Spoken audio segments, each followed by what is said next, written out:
Welcome back to another episode, a powerful episode of Mindset Mastery Moments. That is the podcast where we disrupt default thinking and explore the mindset that move you from stuck to unstoppable.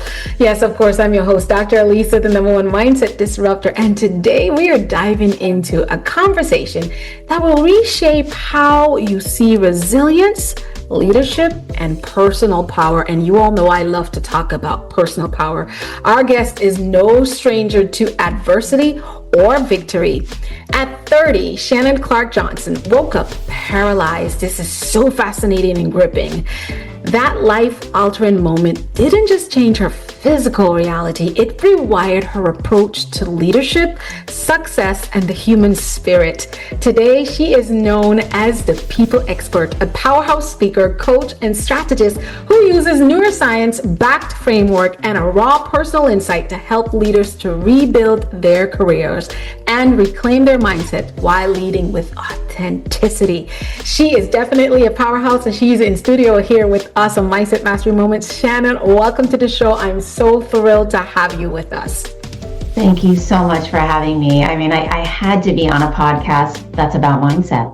You do, and I know it all. I know it all too well that your particular story, it was all about mindset.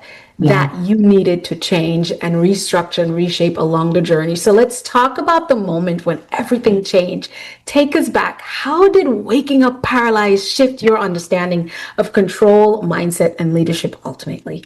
Yeah, it'll change things for sure. So, you know, I was 30 years old. I thought that I really felt like my life was falling into place. I had just gotten married. I was a newlywed.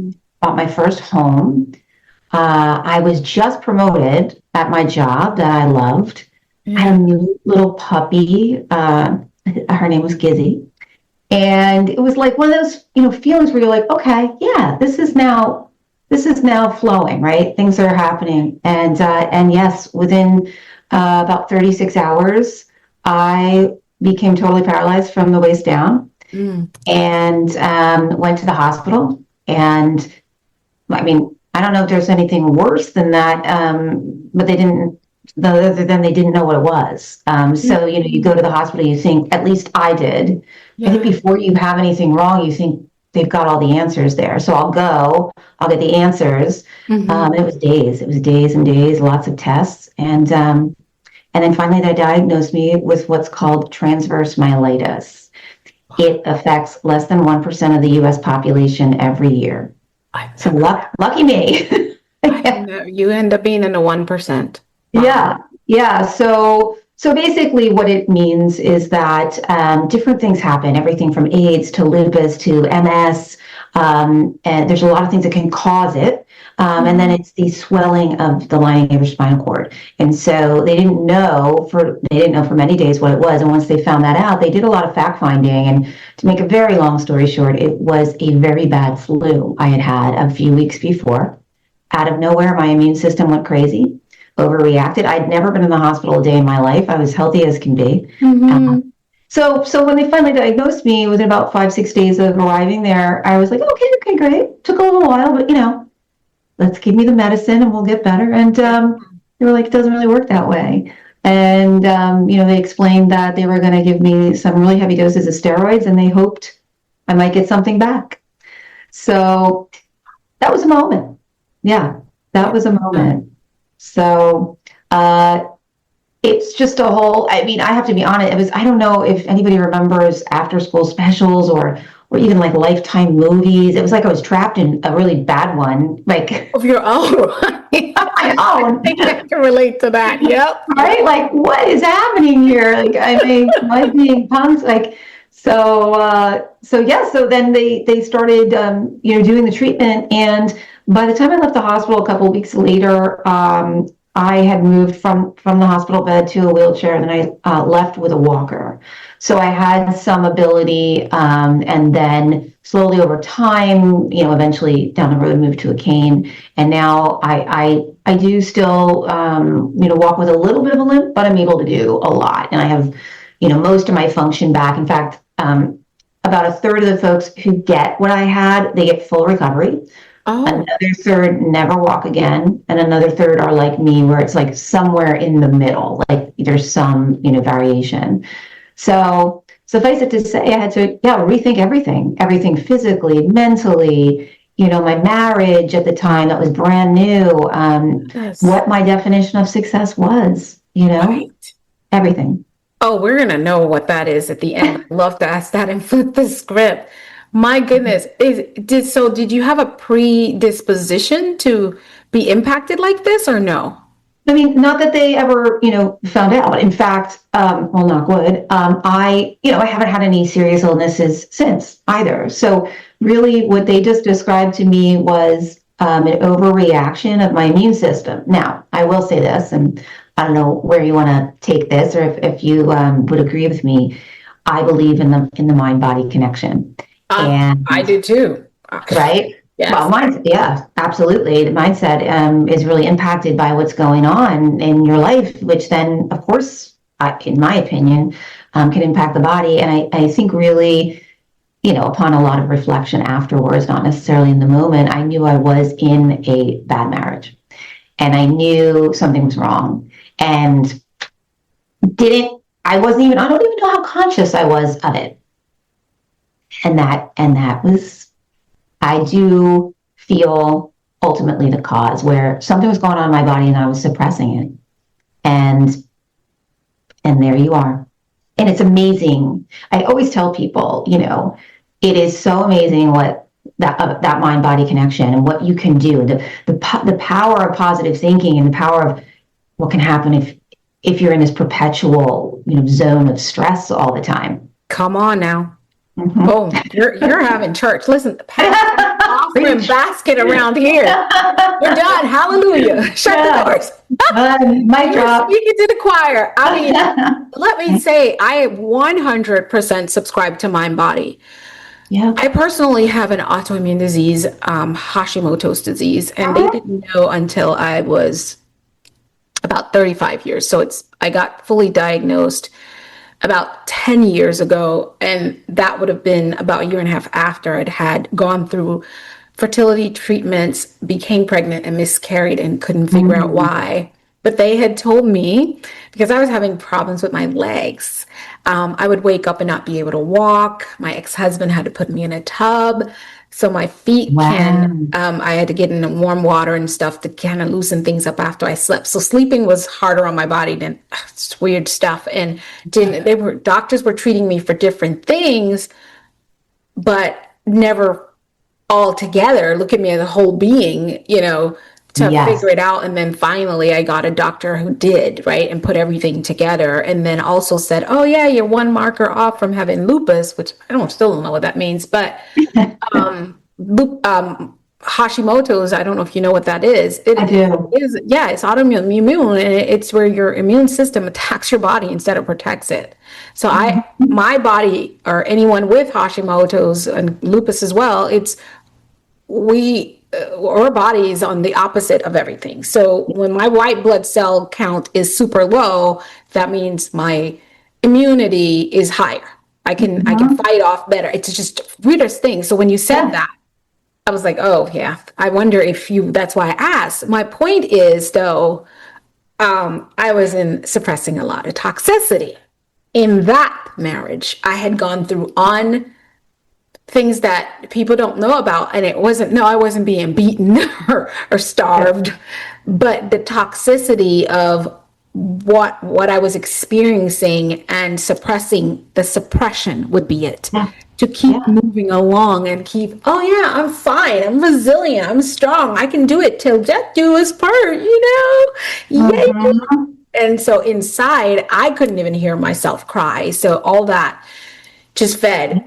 You wouldn't recognize me if I show you side by side. You'd be like, it's not even the same person. I remember my mom hadn't seen me for 3 years in person. And when she saw me, she's like, I don't recognize you. You're not my child. I was swollen. My skin was darker. Oh, wow. I was grossly overweight. And to God, thank God, today I'm 45 and I'm the most fit in my life. But it was that mind-body connection that you spoke of Yeah. that was costing me. And they gave me 1 year before I would have to be in wheelchair or at least have a walking cane Wow. in 2015, because the disease was taking over. But I talk about dis-ease in the mind causing disease in the body. I'm not saying that that's what happened to you, but you were more susceptible. What I'm hearing you say is I was more susceptible to being in this 1% of people because I had things going on the inside that made me susceptible. Oh, absolutely. And I think, oh gosh, we could talk for hours about, these sort of expectations that women in particular put on themselves. And starting my career, I did love my job, but, I had these ideas in my head. Like I was telling one of my friends recently in my 20s, the show Friends was really popular. Uh-huh. Right? Yeah, we probably about the same age, girl. Yeah, I And watched. I'm like, I enter the workforce and I get my first apartment and all of this, and I'm like, this is not like Friends. Like, Where's everybody? yeah, like What's my happening in apartment your stinks. house? Yeah. So I think we have these ideas in our head of how we should be all the time. I have a friend who says, you really have to stop shoulding all over yourself because it should.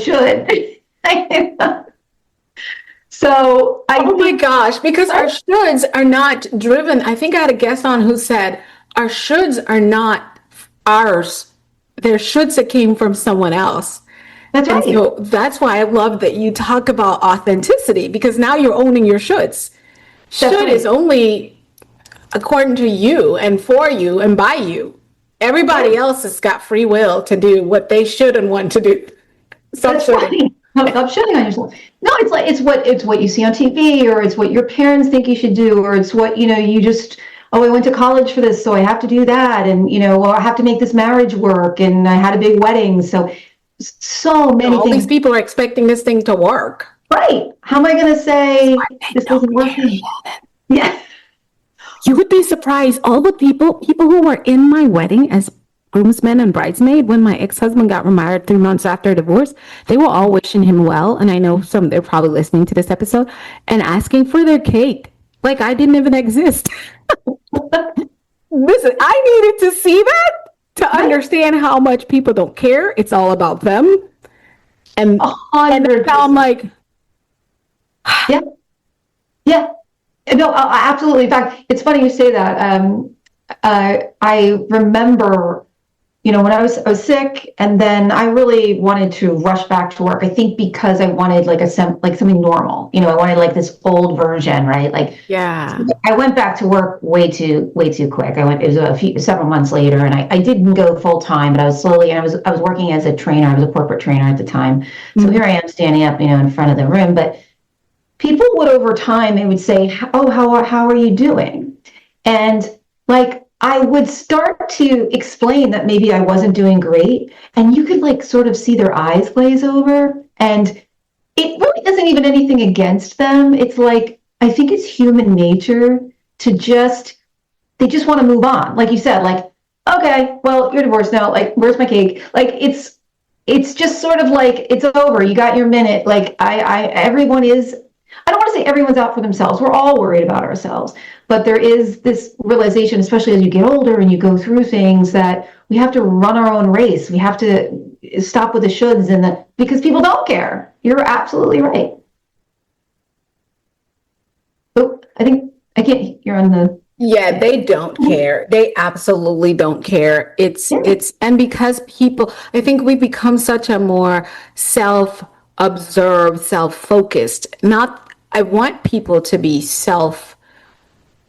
self-reliant, take care of themselves. What all the good selves, but you can't be as good to yourself if you're not good to your neighbor, right? Yeah. Because this is where you're going to live. So I look at people and say, hey, how are you doing? And I'm like, we're going past each other in a hallway and you're asking me, don't do it. That's one thing I don't do. Usually if I'm asking you how you're doing, I'm sitting in front of you, we're on conference or in call, and I say, how are you doing? Yeah. And I wait. That's how you know someone wants to know. Right. Right. And they wait and they're like, what are you going to say? And I would sometimes say to people I am close to them, like, no, really, how are you doing? Right. Just so they understand I'm not Oh, going for really? Yeah. niceties, Mm-hmm. because I'm not able to do niceties. But because the world does not care as much, I hate to say it, or they just want you to move on very quickly. I love what you said because this is so important. You say in your work that resilience isn't about bouncing back. And Shannon, I love that you say that because that is something that I talk about. Because bouncing back is it's a phrase and a concept we've bought into in the 21st century that is it's a little bit. This is how we got ourselves in some of the trouble we have where people don't care. You said it's more about moving forward. Can you break that down for us? Yeah, I mean, I think people think of resilience also like surviving these big, tragedies in our lives, which it can be, but it can also just be about the putting one foot in front of the other in the moments, those really small moments. And people will ask me, I talk a lot about resilience, I talk about confidence, how do I build resilience? How do I build confidence? It's like you're doing it backwards, right? You don't wait for it and then try something. You put your foot, you take your first step, and that's how Yes, you get confidence, right? You don't build it just by sitting there waiting for it. Because you're not born with it. exactly. You have to take action, and I think it's like kind of like losing weight. I mean, at the end of the day, losing weight is you are burning more calories than you take in. It's not that sexy. It's not that It's complicated, not sexy. right? It's At not. least in the beginning, until it's a habit, heal. Right.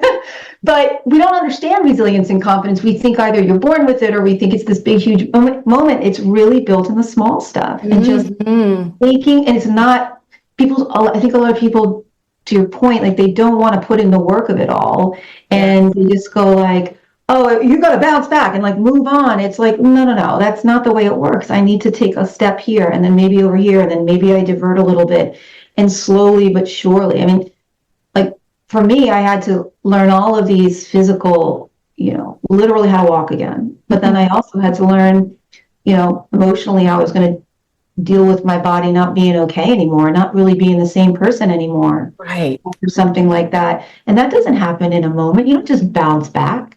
And that is like putting something on somebody that is completely ridiculous and unattainable. It's small steps, it's small actions. It's small acts. I love that you said that. I love that you say that because that's exactly why when I came up with this podcast, I said mindset mastery moments because mastering your mindset is in the small things, your smaller little thoughts that turn into a whole cycle of belief systems and all that. And it takes little by little habits. And you talk about having daily habits helping you to recalibrate our sense of control and identity. And this is something you practice. Can you share what that means, that daily habit part, a little Yeah. bit? Well, first, again, not complicated. I mean, and this, a lot of people are going to, think, oh, really? But I mean, I make my bed every day. And I know that's kind of old school. I For do. me, do you? Okay, good. I try to get my son to do this, but he's 19, so he hasn't completely agreed with me yet. You're fine. Um, it's He's like, about I'm gonna lay in it when I come back. What's the deal? literally, that's exactly what he That's says. exactly what they say. What's the point? For me, it's like about clarity. When there's a lot of chaos in your life, when you're dealing with something that's difficult, or even if you're just trying to have a really great start to your day, clarity can really be helpful. And that means a clear space, a clear mind, like we just talked about. Your environment affects your mindset, your physical being affects your mindset. So having that ritual to start your day in a way that feels calming and clear is really important. And there's tons of little things to do. One that I was just talking about recently is having a reset ritual when you're kind of just dealing with it and you're in it. How do you change your mood? And this is part of the neuroscience because when you change up that sensory input, it actually allows you to shift your mood. So if you've ever, had a child who's just really frustrated and they come home from school and you can't get them, they're just like, their brain hasn't caught up with their body or vice versa. You say, oh, why don't we give you a bath? or even ourselves. Oh, I'm going to just get in the shower and like I've had a tough day. That's a reset ritual. It's changing up that sensory input, different things to help you that is resilience. It's a sort of a way to tell yourself, I'm not staying stuck here. I'm moving forward. Yeah. So there are tons of little things that we can do, setting small goals for ourselves throughout the day, ways in which we can, and by that, I don't mean like a performance review. I mean, little goals. When I was in the hospital, I asked someone to bring me my Franklin Covey planner. Do you know what you have? This is again. Yes, love Franklin Covey. Like, what was I doing with this planner? Like, I couldn't walk, and I was in the hospital. Like, where was I going? But upon reflection, I really think it was this like hopeful act that I wanted to literally open that up and see. I have some plans beyond this. Like maybe it's a doctor's appointment, right? Or maybe it's a haircut. But I wanted to fill those pages, and I wanted to have stuff to kind of show me that I was going to keep moving. Yeah. That's actually life as well. It keeps moving, and when things like this happen, which one way or the other, we're all going to experience this, whether it's loss of a loved one, a pet, something is going to come in. It's going to alter your norm and what you're used to. I mean, I'm not here to debate what's worse than worse. A lot of people like to compare. Oh, you want to know what happened to her? No, but stuff will happen, and I say life will start lifing. Life is life. It does, right? You're going to have to find the way, like you said, to reset to the new norm. And while you're being gentle with yourself and processing the grief, the change, the loss, whatever that looks like, you're going to still want to have these, how am I moving through? And eventually moving forward. I love that you said moving forward, because that bounce back thing usually looks like ignoring what's truly happening. Yes. Right? And like putting yourself in a bad position where you're building yourself up. I say a lot of times you're not even in touch with the reality of what's happening. Right. Now, I use mindset mastery also from a spiritual perspective where, faith is part of my mindset, which is like, okay, I can't see something, but I believe it's there for me. And yes, there's that, because if you have to acknowledge where you are to strategize how you're going to get to where you want to go. And that is the difference between, for me, moving forward versus bouncing back. Bouncing back is like, okay, well, bring my you didn't just call, you call for your diary. You didn't say, bring my laptop and I'm going to be here. So bring work back so I can get back to the office. And then now you have people telling you, Shannon, we have a severance package for you. Yeah. Like, your job is a job that demands for you to stand, and your prognosis is not that good. And now you're crying and having this wake up call that now you're grieving because they let you go. Reality is what is within my control. What does life look like now for me? That's moving forward. Bouncing back is pretending it's not happening, just trying to rush through everything, ignoring whether you're, like one of my guests has said, whether you're a heart griever or a head griever. I'm a bit of both. So I go through heart where I'm like, oh, and the feel. And then I go through head where it's like, okay, I'm processing this, but I'm moving forward all at the same time. But again, dangerous when it's bounce back. Yeah, no, it's because I think bouncing back is sort of implying that you're sort of in a resistance, or as you say, you're not in reality, right? And so resisting what's going on around you, you can't pay attention to what's going on within you because you're so busy fighting. Love that. Yeah. Love that. So you stop fighting that. Yeah. To move forward. Exactly. That's so wonderfully said. Yeah. What is one of the first things you would tell someone who feels stuck after a major personal or professional setback? Well, I think, I wouldn't say these are steps, but the first thing I say is really exactly what you said. And of course, I wouldn't say, hey, accept your reality. But I do think one of the things I tell people is you gotta. It's okay to say this is terrible. the situation. Don't run around saying, oh, no, I was like, no problem here. No, I can walk. Yeah, sure. Yeah. It's like you have to really, I tell this story about when I was in the early stages of recovery, and I went out to dinner with my father, and I was in a really bad way. I was a mess. I was crying and just everything that was wrong and really in it, and at one point I was just like, my life is a total mess. I'm like, and he looked at me and he said, yes, it is. Then he said, what really changed everything for me, he said, but it's not going to stay that way. God, best daddy ever.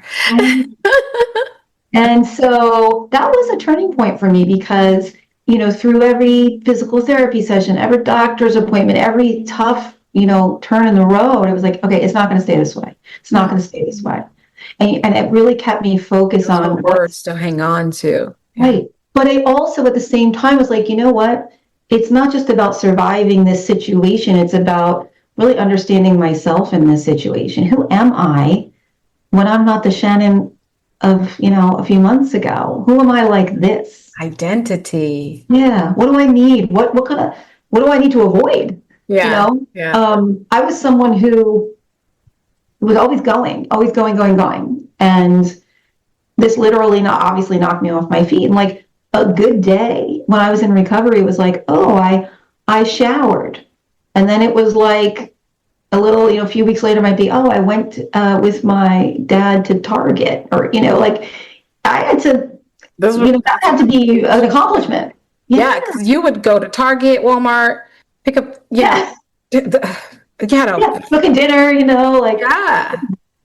so I think it's about exactly what you said. I mean, it's accepting your reality and really sitting in it and understanding what you need in this new reality. Because you can't move forward if you're still trying to pretend. And I did. Like I said, I wanted to go back to work quickly. It was silly. I wasn't the same. I was a work in progress at that point. Yeah. So I think that's a really important first step, to allow yourself to feel it and to really be in it. Before you can take those first steps. I love that. Right. Yeah. So now we get to a signature segment here in Mindset Mastery Moments. It's called Flip the Script. It's where we ask every guest to walk us through a pivotal mindset shift. I know you've given us so many already, but I think there might be one or two or 50, 100 more, because I know you've done that. What was one defining moment for you when you had to flip the script of your life? And how did it change your direction? Wow. Well, this is one of the things that's great about getting older. As you get older, you look for those things, like, gonna wear glasses, all these things but I think it's this sort of wisdom. I would like to think some wisdom, and this willingness to kind of, at least for me, look at myself a little bit differently. You get so stuck in these limiting beliefs. And I think you mentioned before, you're going through you went through almost a body transformation. And I did too, because I always struggled with my weight when I was, younger and growing up. And after I was, had my illness, it was like this excuse, but also I was scared to work out. Right. Yes. And I would always say, oh, I'm not the type that exercises. I'm just not that type, It was just not a gym girl. Not a gym girl. And it took a long time, and it took baby steps. It was like, first I did yoga, and it was the kind where you just lay there pretty much. It was not hot yoga. Then I bumped it up, and I would do like Zumba classes. Slowly but surely, I am now someone who goes to the gym 3 times a week. I go to Orange Theory, so it's like a circuit type training. Yeah. I can't walk, I can't run, but I do like a walking on a treadmill on an incline. So I made it work for me. Yes. And now it's like, I can't believe that I'm that girl. I'm that girl. I wanted to go work out on Mother's Day and get up and go. And I'm like, where are you? So I think it's this shift that, these limiting beliefs that we have about ourselves, they're just beliefs that we can beliefs, and we could change them at any given time. any given time. You really, really can. It's like, I'm telling you, I never in a million years thought that would be me. And I don't think many people thought it would be me. I mean, as I said, I'm not physically this like great specimen, especially after being sick, but we limit ourselves so much, Yes. and again, it's all those shoulds. What is someone going to think if I go to this gym and I can't run on the treadmill? What is someone going to think when they see me and I can't, lift a weight? And this can be applied to anything. So I think it's this shift of, it's never too late. It's these limiting beliefs we have in our head. We have the power, Right. It's like, have you tried it? Right. Show me the proof. That's one of how I disrupt. It's like, what's the proof for this belief that you have? Right. What's the evidence that is? A lot of times the evidence that it's not serving you and getting you in the direction you say you want to go. First of all, let's start there. When you break it down, it's like, you make it sound so simple. No, honey, it really is that simple.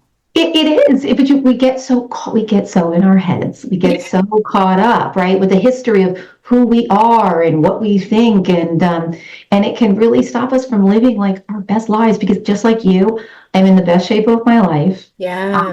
And I feel like I kind of some days go, why didn't I do this sooner? But right, I wasn't ready.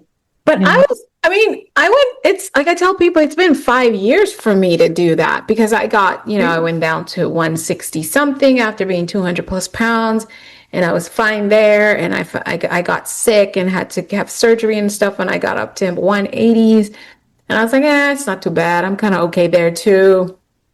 And then I was like, I still wasn't healthy enough though. And I was like, okay. And it took me almost a solid year. But the difference of that was my mindset, my commitment, my daily habits, and I broke it into increments of adding my daily habits and what that looked like for me. And I had to try different ways of doing it. But again, you said it's very simple. It's calories in, calories out. Yeah. And I tell people weight loss is in the kitchen and here, but the figure you're going to be in is in the gym. Right. So you get to choose. You can lose weight and still not, sculpt your body or whatever and have a body or physique that you want because you don't work out. But that's okay too, if that's what would work. But I'll tell you, the older you get, it's very beneficial to get rest, to eat as healthy as you can, and exercise. Yeah, I don't go to the gym even though I have a gym membership. I'm like, the gym hasn't seen me for maybe 8 months. But you know what? I never skip my workout. I have my weights at home. I have a fitness program, a trainer that's on YouTube. We work out every day.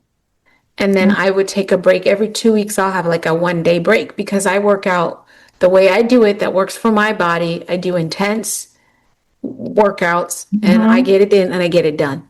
That's it. It's no excuses. If I want to slack off and be up late at night, me being tired is not the excuse. I have to work out. Only time is when I have my flare-ups and it's more beneficial for me to rest. I might have 2 or 3 days off, but no excuse. But that's what I did. I had excusitis. Pay for gym. Oh, I have to go early in the morning, so I don't know when I'm supposed to go to the gym. Yeah. Well, you find time to eat. You find time to cook dinner. Right. I agree with you. I think that what I've come to the conclusion is, and this goes for a lot of areas of life, especially where we have these limiting beliefs, is we overthink. I don't look at the gym schedule. I don't want to see what the class is because I'll find reasons like, oh, well, that's a lot of rowing today. I'm not going to do that. Right. So just don't think it's on your schedule. Go. Stop overanalyzing different things until you find something that you really enjoy. And honestly, you're probably not going to enjoy anything. So just do something. Right. Yeah, I know. I think when your mind is set not to do it, that's why it's mindset, because your mind is set not to do physical activity. So everything will be a problem, right? But look at you, after everything you've gone through, you set your mind to do physical activity. You're like, okay, so I don't run in the gym because that's not practical for me. Right. But walking and going up inclines are. Same result. You're transforming your health every single time. Just keep showing up. And That's it. it's like people say, yeah, man, you work out every day. That's really good. I'm like, but every day I'm debating. Well, not every day, but a lot of days because of my schedule and my life, I don't give myself a negotiated option. It's Exactly. predetermined that at 5 o'clock my alarm goes off. I'm going to meditate and I'll be up and have my clothes on and in the living room by 5:30. It's Yeah. predetermined. It's not a negotiated conversation we get to have. Right. And does my mind try to negotiate it? Yeah. Yeah. Time it does. 40% of the times, try winter. Who wants to get up out of their bed? Because I Oh don't sleep no. either.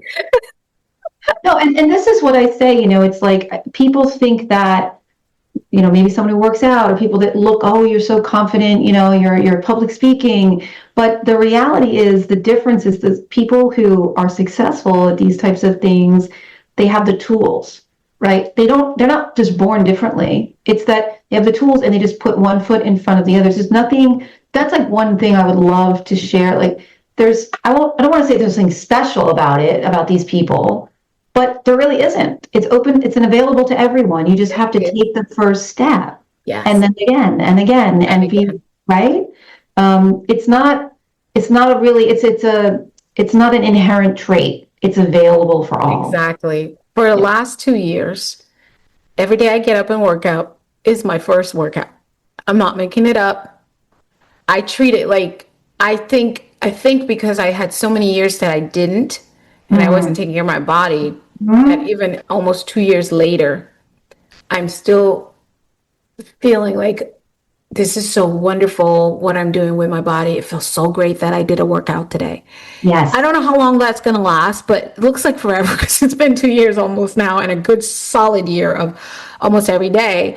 But for me, it's every day. It's every day is a new day, and you can shift your mindset to that. Every day is a new day of me making choices that align with the goals I have. Right. And to change your perspective, I think for a long time I was kind of angry at my body. I felt like maybe it betrayed me, Yeah. right? But then it became this excuse. And like you said, I love that. Now I look like, oh wow, I get to do this. I'm not paralyzed. Like what do you do? Like make the best of this, right? You're able to do this today. Like who knows what life will bring? I tell people that all the time. Like I literally was paralyzed I wasn't in an accident. I was like just within 36 hours, like that was it. So now I'm like, let me actually embrace this the health that I do have and be Yes. more thankful for it. And again, it's when you're kind of ready, but I think over time, you just sort of get sick of, at least I did get sick of listening to that stuff. And I was like, you know what? I'm going to try something different. Yeah. Why not? And then it sort of clicks, but it's available to everybody. And so you went through a life altering thing that taught you the discipline of changing and challenging your limits. And you're here. You came back to tell us. I'm back. You came back to tell us, and and that's the magic of that, right? Because you get to see after you were able to move forward, you're able to see it's the same principle in every other area of my life. Yes. I can choose to get stuck because I got this weird 1%er opportunity. Yeah. I didn't mean to call it opportunity, but it's this life we are living. It's an opportunity to live, and the things we experience is an opportunity to grow. That's my way of looking at life. So to grow and glow. And so you realize, oh, well, I can do that about my body image. I can do that about my career. I can do that about my marriage. I can do that about motherhood. I can do that about every darn thing. Oh my God, I just hit a gold pot. That's how I act. Yeah. Like, why not me? It's funny you say that. I mean, when I was pregnant, I would ask doctors, like, okay, well, because I got pregnant after, this illness later, but what's the impact going to be? They're like, well, we don't know. We don't know. Let's see what happens. I'm like, oh, great. I'm just going to risk my life without data. But talk to them, did my research, and I was like, no, you got to keep, I'm not going to not have a child because like I'm going to keep moving forward, right? Like you have to just keep, like you said, applying those same principles, and sometimes it takes longer than others. But I would just say, like, people will go, oh my gosh, what if this happens and what if that happens? And it's like, well, what if it all goes great? Like, what if it all works out? What if it all works out? And guess what? It always does. Mm-hmm. And not in the way you think sometimes, but it. That's what I was going to say. That's that shoulda, right? That shoulda.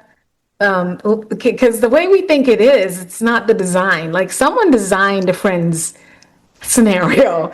And there's some people who I believe they have had that experience of something similar to that. But like you said, it's like got into the like, where's everybody?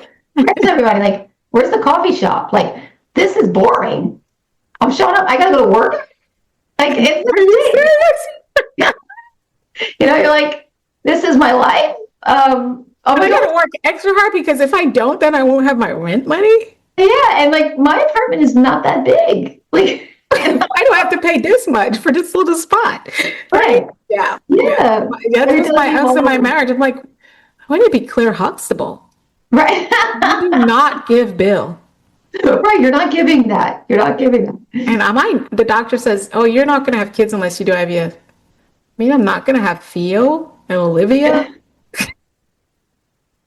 Right. Well, that's what we know. Like this again, obviously, probably very unrealistic stereotype that's shown to us. Right. It's in your head, though. It's I think what you did is what a lot of us don't realize, that the shouldas come from places that we don't even realize. Very, very, very, very, very subtle how belief systems get formed because they're reinforced without you knowing it, by images we see in the media, by stories and things that our parents dream out loud for us when we're little. Oh, one day, Shannon, you're going to be such an amazing artist. Yeah. I can't. I enjoy painting it too. I don't like getting messy in my 20s. Yeah. I'm not, and it's okay to want to be an artist and then not want to be one, but no one tells you it's okay, to have that change, right? So it does hold on. Shannon, after everything you've gone through, what is success for you now? Well, success for me now is living life on my own terms, not being held back by those limiting beliefs and what might be, I will share that, right now I'm in this different life transition where my son went off to college, and it's I'm not married now, and so it's me in this house that I raised him in that's way too big for me, and it's by myself, and it's a tough transition, but I'm moving forward. We're selling the house. We're going to have a whole new life and a different kind of life, like more of like a high-rise building we're going to live in versus and I'm like trying to re-envision my life as who I am now. I am so scared about so many aspects of it, but you keep moving forward anyway. You have to. Otherwise, as you said, one step in front of the other. One step, you just keep going, because if standing still is not an option. Like, that's not an option. That's not growth. You're not going anywhere. Right. So as we go through life and we have these different, transitions, you just got to keep moving. I have a painting that says, just keep swimming. You just got to keep going, and that's where the magic is ultimately. And it's not gonna be overnight sometimes, but it's not about waiting to feel confident and strong before you start. It's about starting, and then that confidence and strength comes as you progress. Exactly. Wow. Yeah. Oh, I love that. So very, very profound. Shannon, Mindset Bites to go. I'd love for you to leave our listeners with one transformational mindset takeaway, something short, powerful, practical. I step away from the microphone and the camera as well. It's just you leaving your lasting mindset shifts for our listeners and viewers. Here we go. My mindset shift is to silence that inner critic, that voice in your head. And I'm going to give you a tip. Name that inner critic. Give him or her a name that allows you to distance yourself and manage that inner critic, and flip the script to positive self-talk. We all talk to ourselves. 96% of adults do. Why not make it positive? Flip the script, name your inner critic, challenge that critic, question it, and manage that critic, and don't let that critic run the show. Positive self-talk. Ooh, so powerful, powerful, powerful, powerful. Oh my goodness. That is so wonderful. Shannon, you've inspired so many with your journey. What is one thing someone can do today to build confidence, embrace discomfort, and start again? Well, make your bed, obviously. Yes, please. It changes a whole lot when you make your bed. Try I would say along those lines, take a look at your environment. Take a look at your physical environment, what you surround yourself, who you surround yourself with. It's really, really important, clarity and feeling like there's not as much clutter around you will clear your mind and let you think in ways that you might not have before because of the distraction in your life. And so really take a look around your environment and where you're spending your time. Yes. Oh my goodness. I love that. So how can our listeners and viewers stay connected with you and the work that you're doing in the world? Well, you can go to my website, which is shannonclarkjohnston.com. So the Clark does not have an E. So Shannon, C-L-A-R-K Johnston. Yes. I love it. And everything, as you all know, it's always in the description wherever you're watching and listening, for connecting with Shannon, her social media, and all her links. And Shannon, again, thank you so much for showing us that mind is where the miracle starts. Your story is, and all the strategies remind us that we do not have to wait to feel ready. We become ready through action, just one step at a time. To our listeners, don't forget to like, share, and subscribe. Visit mindsetmasterymoments.com to listen to our favorite podcasts. Wherever you are listening, we're everywhere. And if you haven't made your guest donation or anything where you followed up with our guest, please let her know that you heard her here on Mindset Mastery Moments. We love to let our guests know that you are hearing us and that they have inspired a mindset shift for you. Remember to keep mastering your mindset. Think, speak, do become. Shannon, again, thank you for being here. Thank you. Every moment, and we can't wait to have you back on the show because we will. Thank you so much. I really appreciate the opportunity, Lisa. It was great chatting with you. All right, everyone. I'm Dr. Alisa and my co-host here, Shannon, signing off. Have a great time and keep listening to Mindset Mastery Moments. Bye now.